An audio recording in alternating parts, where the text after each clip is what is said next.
ప్రజలకు సంక్షేమ పథకాలు అందుబాటులోకి తీసుకురావాలన్న ఒక మంచి ఆలోచనతో మంత్రివర్గ సహచరులందరి సూచన సలహా మేరకు ఫ్యామిలీ డిజిటల్ కార్డ్ ప్రతి కుటుంబానికి కుటుంబంలో ఉన్న సభ్యులందరికీ కార్డు ఇవ్వాలి, వాళ్ళందరినీ రాష్ట్ర ప్రభుత్వం గుర్తించాలి అని ఆలోచన చేసి ఆ కార్యక్రమానికి దసరా నవరాత్రి ఉత్సవాల సందర్భంగా ప్రారంభించాలన్న ఆలోచనతో తెలంగాణ రాష్ట్రంలో ఉన్న 119 శాసనసభ నియోజకవర్గాలలో ప్రతి శాసనసభ నియోజకవర్గంలో 2 గ్రామ పంచాయతీలు గాని పట్టణ ప్రాంతాలలో వార్డులను గాని తీసుకొని ఒక పైలట్ ప్రాజెక్టు చేపట్టాలి అని నిర్ణయం తీసుకోవడం జరిగింది. అందులో భాగంగానే ఈ రోజు తెలంగాణ రాష్ట్ర ముఖ్యమంత్రిగా గతంలో మల్కాజ్గిరి పార్లమెంట్ నియోజకవర్గానికి ఎంపీగా ఢిల్లీలో ప్రాతినిధ్యం వహించిన నేను మొన్న జరిగిన శాసనసభ ఉప ఎన్నికలలో శ్రీ గణేష్ ను మీరు శాసనసభ్యుడిగా ఎన్నుకొని కాంగ్రెస్ పార్టీకి అండగా నిలబడ్డందుకు ఈ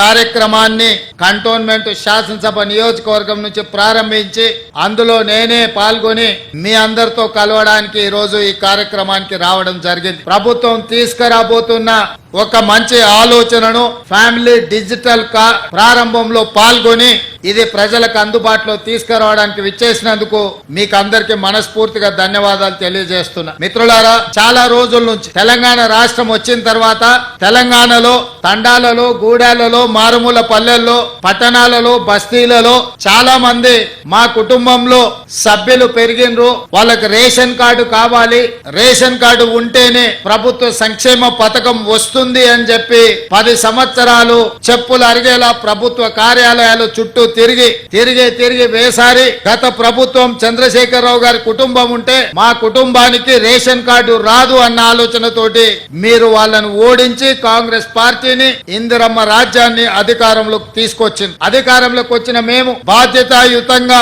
ప్రతి పేదవాడికి రేషన్ కార్డును అందించాలన్న ఆలోచనతోని వివిధ రాష్ట్రాలలో తీసుకుంటున్న నిర్ణయాలు, అమలు చేస్తున్న విధానాల మీద అధికారిక బృందాలను పంపించి మంత్రివర్గ ఉప సంఘాన్ని ఏర్పాటు చేసి మెరుగైన విధానాన్ని తెలంగాణ ప్రజలకు అందించాలి అని ఒక నిర్ణయం తీసుకున్నాం. ఈ అన్ని విధానాలను పరిశీలించిన తర్వాత అది రాజస్థాన్ కావచ్చు, హర్యానా కావచ్చు, మహారాష్ట్ర కావచ్చు, కర్ణాటక కావచ్చు, వివిధ రాష్ట్రాలలో జరుగుతున్న అమలైతున్న విధానాలను తెలంగాణ రాష్ట్రంలో గతంలో అమలు చేసిన విధానాలను అన్నిటిని కూడా అంచనా చేసి సరిపోల్చి చూసి ఒక నూతన విధానాన్ని ఈ రోజు పైలట్ ప్రాజెక్ట్ కింద మనం ప్రారంభించినాం. ఇవాళ కొన్ని పత్రికలలో రాస్తున్నారు రేషన్ కార్డుల విధానాన్ని ఉపసంహరించుకున్నారని. ఈ పత్రికలకు మరి ఎవరు చెప్తారో నాకైతే తెలీదు, కానీ ఈ రోజు ప్రవేశపెడుతున్న ఫ్యామిలీ డిజిటల్ కార్డుకి తేడా తెలియకపోవడం దురదృష్టకరం. ఇంతకు ముందు పేపర్ల మీద మాన్యువల్ లో కార్డులు ఇచ్చేవాళ్ళు. రేషన్ కార్డు సపరేట్,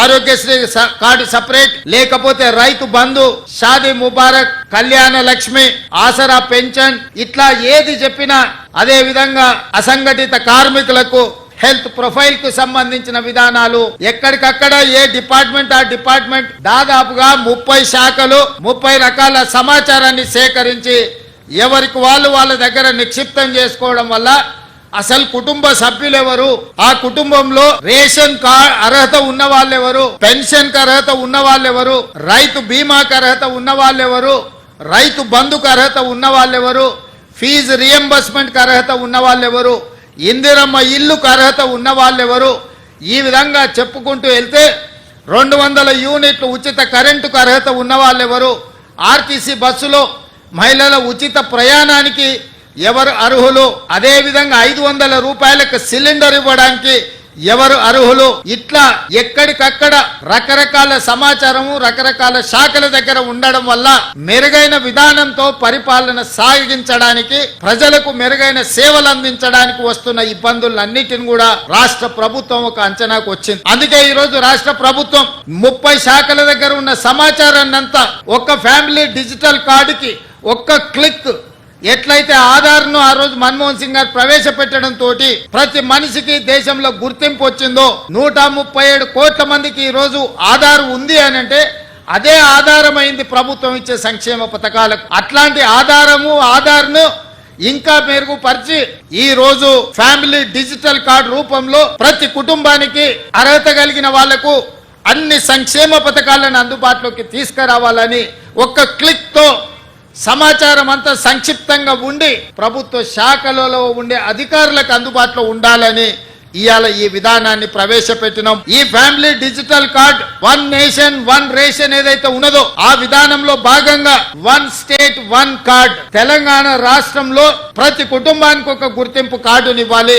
ఆ గుర్తింపు కార్డులో వాళ్ళకు అందుబాటులోకి తీసుకొచ్చిన సంక్షేమ పథకాలన్నిటిని కూడా డిజిటలైజ్ చేసి కంప్యూటర్ లో పొందుపరిచి ఏ శాఖ కావాలన్నా వాటిని చూడడానికి అర్హులైన వాళ్ళందరికీ సంక్షేమ పథకాన్ని అమలు చేయాలని ఈ విధానాన్ని తీసుకొచ్చినాము. ఇవాళ ఈ రోజు ప్రవేశపెడుతున్న ఫ్యామిలీ డిజిటల్ కార్డు ఇదే రేషన్ కార్డు, ఇదే మీ ఆరోగ్యశ్రీ కార్డు, ఇదే మీ రైతు బీమా కార్డు, ఇదే మీ ఫీజు రియంబర్స్మెంట్ కార్డు, ఇదే మీ ఇందిరమ్మ ఇల్లుకు అర్హత, ఇదే మీకు కళ్యాణ లక్ష్మిని పొందడానికి అర్హత వస్తుంది. ప్రతి సంక్షేమ పథకం 200 యూనిట్లు ఉచిత కరెంటు కావచ్చు, ఆర్టీసీ బస్సు ఉచిత ప్రయాణం కావచ్చు, ఈ రకంగా రాష్ట్ర ప్రభుత్వం అమలు చేస్తున్న ప్రతి సంక్షేమ పథకాలను ఇందులోకి తీసుకొచ్చి అన్ని రకాలుగా మీ కుటుంబాలకు ఈ కార్డు ఒక రక్షణ కవచం కల్పించడానికే ఈ ఫ్యామిలీ డిజిటల్ కార్డుని రాష్ట్ర ప్రభుత్వం తీసుకొచ్చింది. ఇదే కాదు, ఈ రోజు చాలా మంది నన్ను కలుస్తున్నారు. అయ్యా మా పిల్లగాడికి పెళ్లి అయింది, మా ఇంటికి కోడలు వచ్చింది, మా పిల్లగాడికి కూడా సపరేట్ రేషన్ కార్డు కావాలి, ఎందుకంటే వాడి కుటుంబం సపరేట్ అయిపోయింది.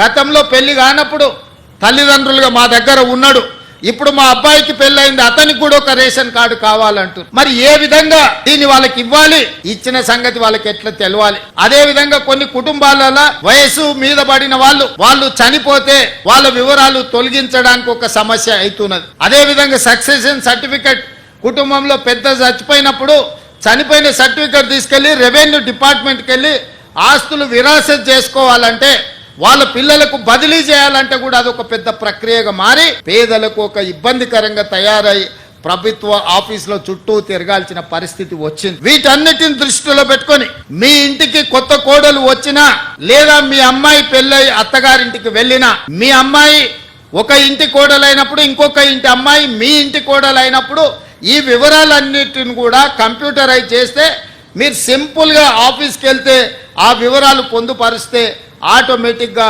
మీకు రేషన్ కార్డులో వాళ్ళ వివరాలు అన్ని కూడా పొందుపరచడం జరుగుతుంది. తద్వారా రేషన్ కావాలన్నా, ఆరోగ్యశ్రీ కార్డు కావాలన్నా, మీ చదువుకునే పిల్లలకు ఫీజు రియంబర్స్మెంట్ రావాలన్నా ఈ కార్డు సంపూర్ణంగా ఉపయోగపడుతుంది. ఇదే కాదు, రాజీవ్ ఆరోగ్యశ్రీ లేదా ముఖ్యమంత్రి సహాయ నిధి నుంచి మీ వైద్యానికి మీరు సహాయం పొందుతున్నారు. ఒకసారి మీరు హాస్పిటల్కి వెళ్ళి అన్ని వైద్య పరీక్షలు చేయించుకుంటే వాళ్ళు కాగితాల మీద రాసిస్తున్నారు. ఆ కాగితాలు తెచ్చి పేదవాడు ఇంట్లో పెట్టుకుంటే అవి ఎక్కడో పోతున్నాయి లేదా వర్షం వచ్చి తడిసిపోతున్నాయి. మీకు అంతకంటే ముందు ఏ రకమైన వైద్య పరీక్షలు చేసిండ్రో ఆ వివరాలు ఎక్కడ దొరకడం లేదు. దాంతో మళ్ళీ మీరు హాస్పిటల్కి వెళ్ళినప్పుడు మళ్ళీ మొదటి నుంచి మీకు వైద్య పరీక్షలు చేయాల్సి వస్తుంది. దీంతో మీ ఖర్చుల భారం పెరుగుతుంది. అందుకే ఈరోజు మీకు ఇచ్చే ఈ ఫ్యామిలీ హెల్త్ కార్డులో మీ హెల్త్ డిజిటల్లో మీకు సంబంధించిన వివరాలన్నిటిని కూడా అందులో పొందుపరిస్తే మీరు డాక్టర్ దగ్గరికి వెళ్ళినప్పుడు ఈ కార్డు ఇస్తే మీ గతంలో ఏ వైద్యం అందింది, ఏ మాత్రలు మీరు వాడినరు, ఏ సర్జరీ మీకు జరిగింది, రేపు భవిష్యత్తులో మీకు ఏ రకమైన వైద్యాన్ని అందించాలనేది కూడా ఆ డాక్టర్లకు సులభంగా అర్థం అవుతుంది. అందుకే ఈరోజు చాలా మంది గ్రామాలలో రేషన్ కార్డు తీసుకుంటున్నారు, కానీ పని కోసము ఉపాధి కోసం పట్టణాలకు వస్తున్నారు. రేషన్ కార్డు ఏమో ఊర్లు ఉంటుంది, రేషన్ ఊర్లో తీసుకోవాల్సి వస్తుంది. మీరేమో పట్టణాలలో నివాసం ఉంటున్నారు. దాంతో ప్రభుత్వం ఇచ్చే రేషన్ కూడా మీకు సరైన విధంగా అందుబాటులోకి వస్తలేదు.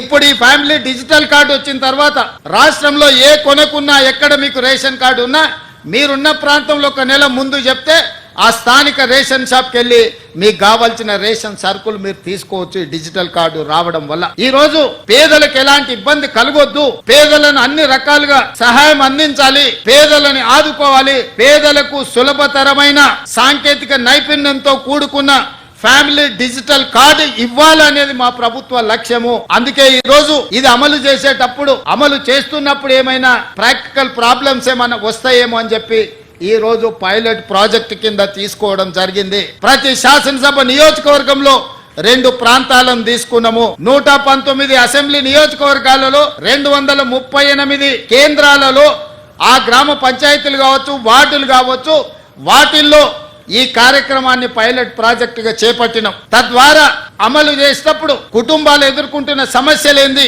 పేదవాళ్లకు వస్తున్న ఇబ్బందులేంది, ఈ ఇబ్బందులను ఏ విధంగా అధిగమించవచ్చో పాత 10 ఉమ్మడి జిల్లాలకు సీనియర్ 10 మంది ఐఏఎస్ ఆఫీసర్లను నియమించడం జరిగింది. క్షేత్ర స్థాయిలో కూడా ప్రతి నియోజకవర్గానికి ఒక ఆర్టీఓ పై స్థాయి అధికారిని వేసి వాళ్ళను ప్రత్యక్షంగా పర్యవేక్షించి ఇంటింటికెళ్ళి ఆ కుటుంబ సభ్యులను కలిసి ఆ కుటుంబంలో ఉన్న వాళ్ళు ఎవరు, ఆ కుటుంబానికి కొత్తగా సభ్యులు చేరిన వారెవరు, లేదా ఆ కుటుంబంలో ఎవరైనా మరణించిన వాళ్ళను తొలగించడమే కాకుండా కుటుంబంలో కొత్తగా చేరిన వాళ్ళ వివరాలను కూడా పొందుపరచమని చెప్పినాం. కొన్నిసార్లు పట్టణాలలో రెంటెడ్ హౌస్ లో ఉంటాం.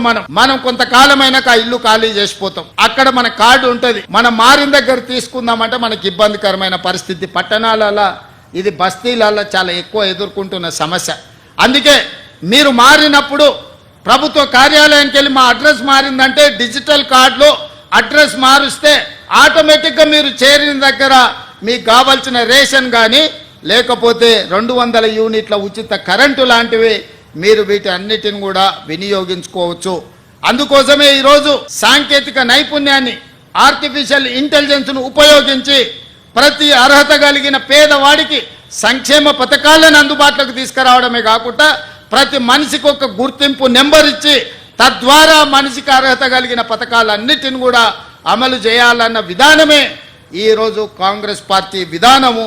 అందుకే ఈ కుటుంబానికి ముఖ్యంగా కాంగ్రెస్ పార్టీకి మహిళలకు ఇచ్చే ప్రాధాన్యత మీకు తెలుసు. ఆనాడు ఇందిరమ్మ కావచ్చు, నేడు సోనియమ్మ కావచ్చు, కాంగ్రెస్ పార్టీ పెద్దలుగా మహిళలు ఉన్నప్పుడే సంక్షేమ పథకాలు అమలు చేసినాం.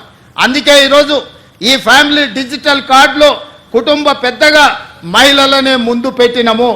మహిళ చేతిలో కుటుంబ పెత్తనం ఉన్నప్పుడే ఆ కుటుంబం బాగుపడుతుంది, ఆ కుటుంబానికి వచ్చిన సంక్షేమ పథకాలు అమలు జరుగుతాయని విశ్వసించి ఈరోజు కుటుంబ పెద్దగా ఆ కుటుంబంలో ఉన్న పెద్ద మహిళను కుటుంబ పెద్దగా ఈరోజు పొందుపరిచినము.